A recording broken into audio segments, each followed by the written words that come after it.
ndinonzi Patson Shasakara. Pandorarama ndiri kunonzi Kutengwe paSapi Valley paplot number 2. Inini ndiri munhu anomwa mapirisi eBP.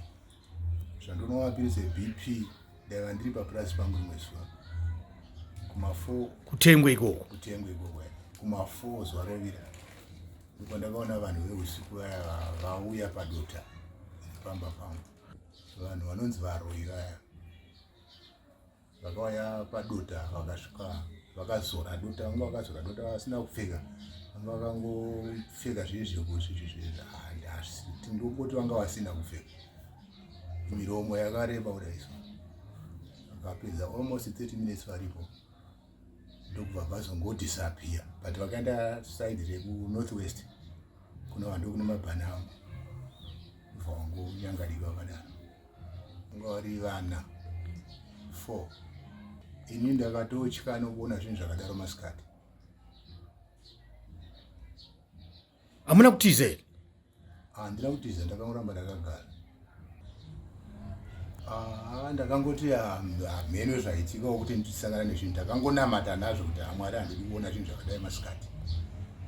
Asi ndakazotanga kuona double vision, ndobva ndavakuona mhute, ndichiona mhute kusvikira masango afara kusvika izvezvi. Kana kuine makore zvinenge zvitori wese, ndisingamboone zvachose. Uri hudzi chete wandiri ndichiona. Mazuva maviri zuva rechitatu ndokatanga kuti.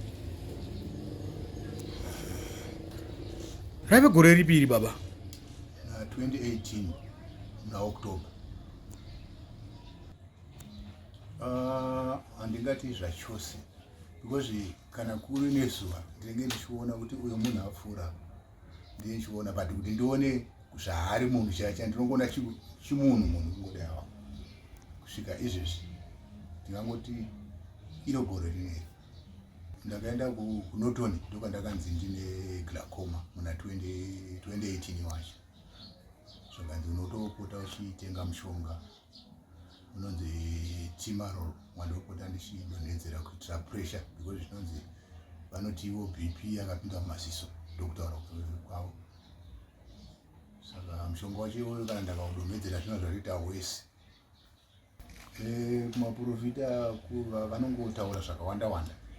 Panonzi pane chinhu urombo hwakaitwa mumusha medu, saka pane chinhu chinopota chichiuya ndo chinoti kana chichifuridza so chinofuridza hutsi, ndo hunotosva maziso angu kuti ndisaone.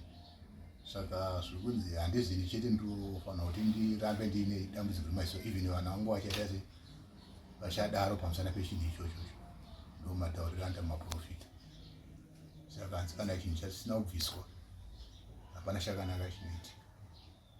Chinosanduka chinoita kunge chidhoma, chosanduka kuita nyoka, chosanduka chinongosanduka.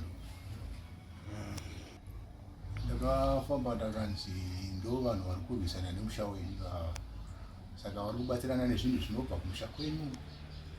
Zvobva ndataura kudaro. Saka avo vanhu vanogara muzingo, kutoti vamwe vacho vaviri ndakavaziva madzimai acho. Mangwana vakatofuma vachiuya pamba pedu kuseni, madzimai vandakaona ipapo. Vakangosvika kutaura nomudzimai vangu vachiti pano pari right here panapa chete, havana kutaura zvakawanda, ndobva vadzokera. Asi hamuna kuvatsuura? Kwete, ndadzokera shure zvakanyanyisisa, kuti hapachina chandogona kuita. Munhu maziso. Ndinoti kana kuine vanokwanisa kundibatsira, ngavandibatsire ndikwanisewo kuzvichengetawo ndizvishandiro. Ngavandibatsire, vangave maprofita, vangave vechivanhu vanokwanisa kuti ndikwanise kuona zvakare, ngavandibatsira. Asi handina chokubata, ndiri munhu asina kana mari, sezvo ndaneseka kwenguva yakati rebei.